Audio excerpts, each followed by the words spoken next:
Narito ako sa isang lugar na di ko maintindihan.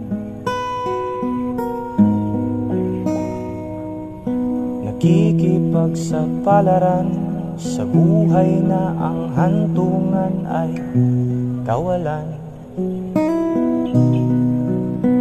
Denumero ang galaw ng tao, bawat gawin ay may presyo.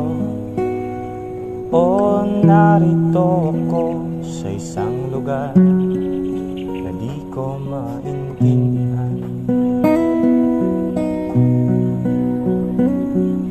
Daing ng tao'y di pinapansin, nililipad ng hangin. Pangkain sa araw-araw ay di malaman paano pagkakasyahin. Lalong